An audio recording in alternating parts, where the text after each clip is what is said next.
रोजगार के बिना कोई भी मनुष्य अपने अस्तित्व को बनाए रखने में सक्षम नहीं हो सकता। प्रत्येक व्यक्ति को उसकी क्षमता के अनुसार काम का मिलना ही रोजगार है। बेरोजगारी की स्थिति में किसी से अच्छे कार्यों की उम्मीद नहीं की जा सकती। एक बेरोजगार मनुष्य का बुरे कार्यों में संलग्न हो जाना सामान्य सी बात होती है।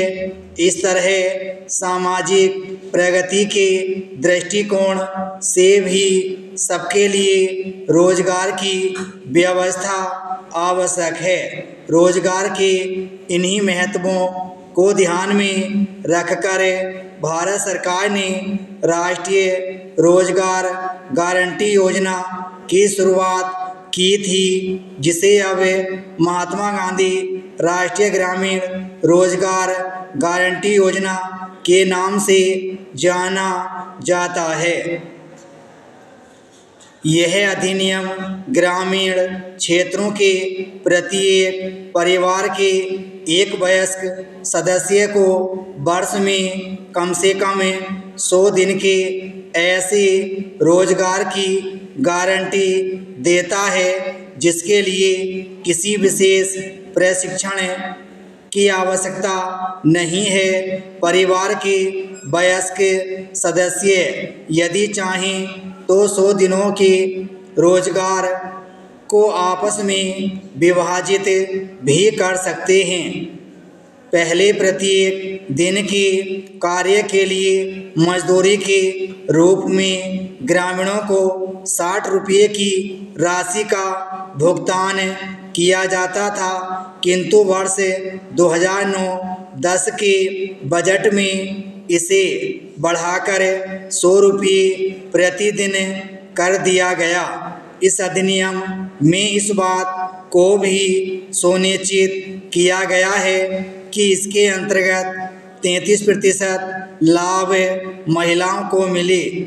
इस योजना के पहले भी ग्रामीण क्षेत्र के लोगों को रोजगार प्रदान करने के लिए कई योजनाएं प्रारंभ की गई थीं, किंतु उनमें भ्रष्टाचार के मामले अत्यधिक उजागर होते थे।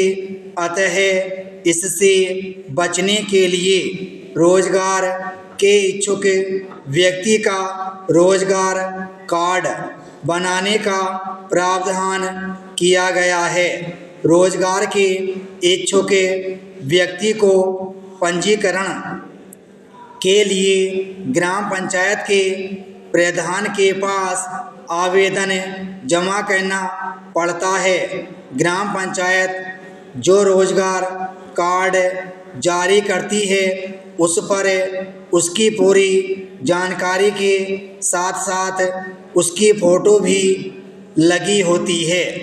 पंजीकरण कराने के 15 दिन के भीतर रोजगार ने मिलने पर निर्धारित दर से सरकार द्वारा बेरोजगारी भत्ता प्रदान किया जाता है।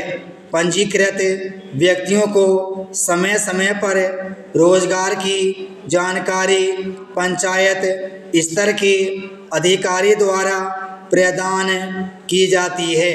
रोजगार के इच्छुक व्यक्ति को रोजगार 5 किलोमीटर के दायरे के भीतर उपलब्ध कराया जाता है। यदि कार्यस्थल 5 किलोमीटर के दायरे से बाहर हो तो उसके बदले अतिरिक्त भत्ता देने का भी प्रावधान है। इस योजना के कार्यान्वयन के लिए राज्य सरकार, पंचायती राज संस्थाएं एवं स्वयंसेवी संगठनों की सहायता ली जाती है। इसके निर्माण की प्रक्रिया शुरू हो चुकी है और 2011 की समाप्ति तक इसे सभी ग्रामीणों को उपलब्ध कराने की योजना है। विराम स्टॉप।